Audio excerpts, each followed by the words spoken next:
Now, we all know social media is changing the way we live, but for some families, those changes have come with devastating consequences. A new documentary called Can't Look Away investigates the dark side of these platforms for teens and the growing fight to hold tech companies accountable. These companies have been gaslighting us for years. This is all about money. The purpose of all commercial ventures is to create a demand. Our children are the casualties. We need to take back the power from these companies. They created a dangerous situation and then manipulated these kids. They know the levels of addiction, sexual abuse. They know the levels of suicide. They're not showing our kids what they want to see. They're showing you what they can't look away from.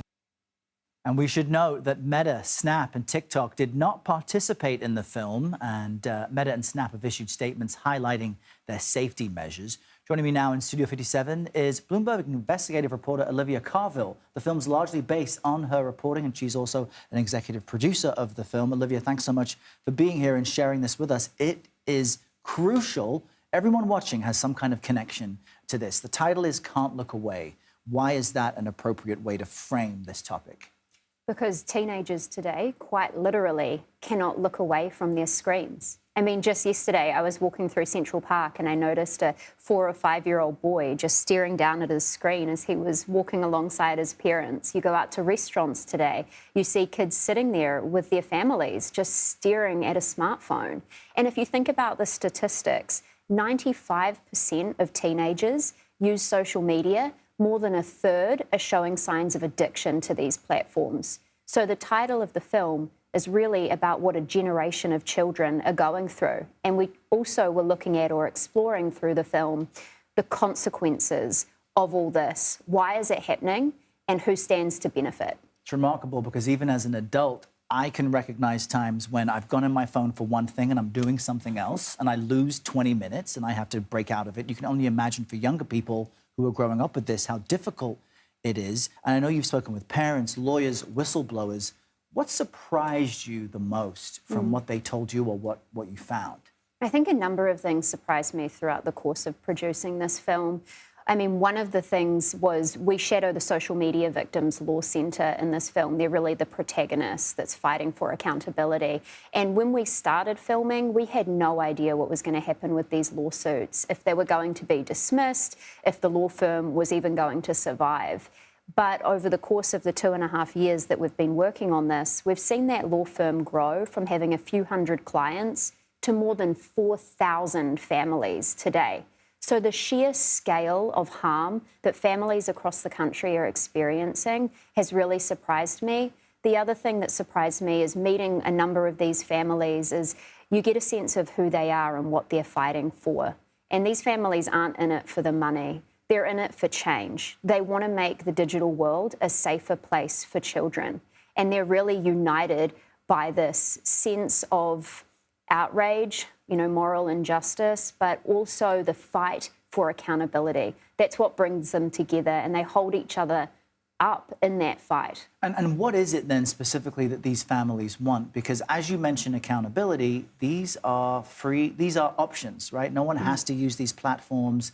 The parents should raise their children to make the right decisions and what to consume and what not to consume. And so what is it that you want these companies to do that they're not already doing or that they say they're doing already? I mean, you're totally right. People use these platforms freely, willingly, but when 95% of youth are on them every day, it can be quite difficult for children to abstain and to not use them.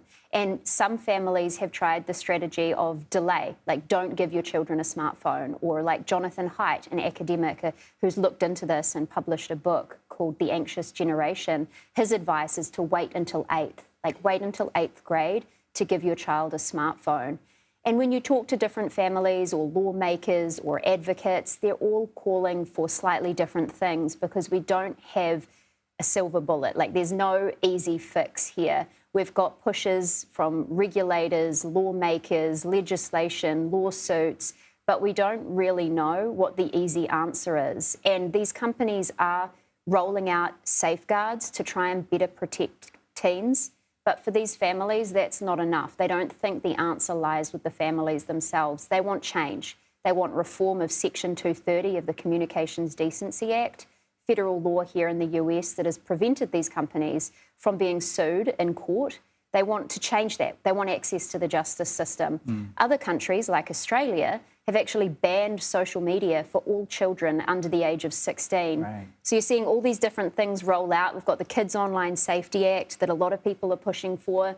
But unfortunately, parents, they're stuck in the middle of all this, trying to figure out, how do you safely raise a kid in the digital world today? And they don't really know what to do or where to turn. I know that TikTok has experimented with a scroll that ends after a certain amount of time because the endless scroll is part of what keeps you engaged. It's fascinating. Olivia Carville, thanks so much for coming here and sharing your work with us. We really appreciate it. And we should note that CBS News has reached out to Meta, Snap, and TikTok for a response, and we have not heard back. However, in a statement to Bloomberg, Meta said in part, quote, "We know parents are worried about their teens having unsafe or inappropriate experiences online, and that's why we're significantly changing the Instagram experience for tens of millions of teens with new teen accounts." Snap also issued a statement to Bloomberg saying in part, "We have investigated, or I should say we have invested in dedicated safety teams and advanced technology to detect and remove illicit drug-related content, work extensively with law enforcement to help bring dealers to justice, and continue to raise awareness and evolve our service to help keep our community safe."